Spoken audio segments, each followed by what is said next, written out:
Joining us in the studio, Steve McDonald. He's with the Center for Israel and Jewish Affairs, an organization set up to improve the quality of Jewish life in Canada and strengthen the Canada-Israel relationship. Is that what's going to happen today? Will it be strengthened? You know, Stephen Harper has said Israel has no greater friend than Canada. Well, I think this visit is a demonstration of the strong existing relationship between Canada and Israel. It stretches back 60 years now. For the past 15 years, we've had a free trade agreement with Israel, which has seen billions in trade going back and forth between the two countries.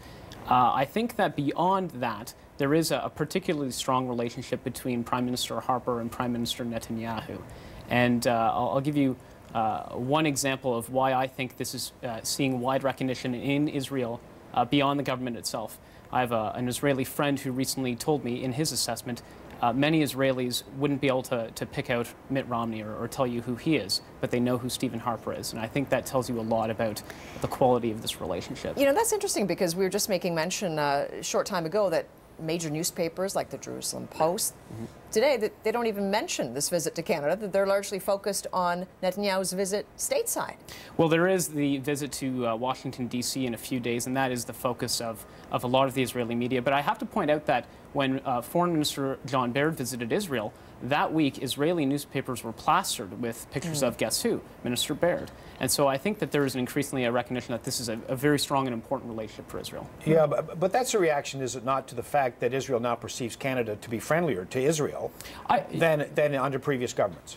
I think that I think you're right. There is a certain level of exceptional friendship that Prime Minister Harper has demonstrated, whether it's at the UN and preventing the UN from being abused as a podium by Iran and other dictatorships. And I also think it's because Prime Minister Harper has attempted to put forward a balanced policy which empowers moderates in the region and isolates extremists. And from Israel's perspective, that's deeply appreciated. What do you think the Israeli Prime Minister wants to get from Canada from this trip? I think that Iran, as you mentioned, will be at the top of the agenda. I think Israel is doing everything it can to avoid going to defensive military action with Iran. This is why I think Prime Minister Netanyahu will be pushing for escalated sanctions against Iran. I think that message will be well received in Canada. Canada has been a leader on sanctions, but there is more that we can do. And I think that message will also be carrying forward to Washington, because we need to do everything we can to peacefully stop the Iranian nuclear program. I don't know that if there's a country in the world that has politics on the front page more than in Israel. And there's always fireworks going off. Yeah. One of the current fireworks is that people are pointing a finger at the Prime Minister and saying, you take all these lavish trips. Now, coming to Canada, is that going to fuel that fire, or is it one way the Prime Minister can say, hey, I'm in Canada, I'm not doing lavish? Well, it's funny because I think that you're right. The Knesset, the Israeli parliament, is a pretty intense place, as is the Canadian parliament. If anything, I think the fact that you have newspapers in Israel openly attacking the Prime Minister, as you see in Canada, in our political system, that's a sign that Israel is what's right with the Middle East. It is an open, vibrant democracy. It is a place of pluralism and of freedom of the press. And if anything, I think it demonstrates the shared values that Canadians can identify vis-a-vis Israel. Just a few moments ago, if you're watching us in our coverage here that continues as we await the arrival of Mr. Netanyahu here, looked like some of that security detail high on the rooftops. We were talking about snipers who, of course, you know, with a caliber of this kind of visit, of course, security is at the highest level possible, so they, we know, are standing by. We'll continue to bring you more live footage. And this helicopter, we're just getting word that you see there in the background of this shot, tracking Netanyahu's vehicle, we understand, as it gets ready to arrive. So, if that's an indication, we know that this is momentarily going to take place, the formal arrival of the Israeli Prime Minister. Steve McDonald joining us. I want to put this question to you, Steve. Why is the U.S. not as warm or receptive to Israel as Canada, specific to a possible preemptive strike? I mean, they don't want to engage in a ground war. You mentioned sanctions is something that Netanyahu would like to get an endorsement from Canada on. But what about the issue of a possible preemptive strike? Is that you know, at the top tier of what Israel wants? Is it at the bottom? Oh, without question, Israelis want to avoid military action at all costs. You know, when you live in Israel and when you go to register your address, you're handed a gas mask at the post office. Can you imagine Canadians going to Canada Post and being handed a gas mask? Yeah, it's a different reality. It's a very different reality. This is a country where, at its narrowest point, slightly north of Tel Aviv, it narrows to 15 kilometers in width. That's the same distance as the drive from Finch to Front here in Toronto.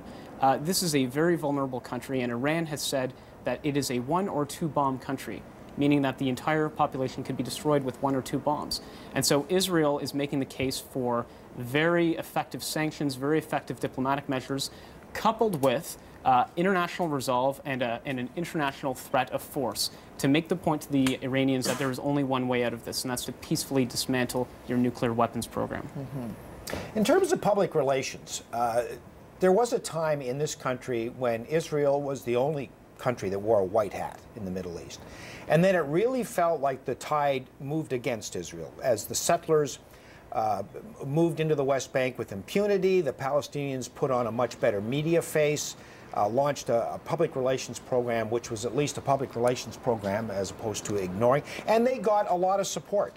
Where do you feel Israel sits today in this country in terms of good guy, bad guy, troublemaker, not troublemaker? Sure. Well, there was an Environics poll that came out late January, which revealed that almost a majority, a very large plurality of Canadians believe the Harper policy on the Middle East is balanced by 2-to-1 margin over the argument that it's too pro-Israeli. And so I think that Canadians largely recognize that Israel is the only true liberal democracy in the region, and that Israel's in a very tough neighborhood. And there are a lot of extremists in the region that are looking to derail the peace process.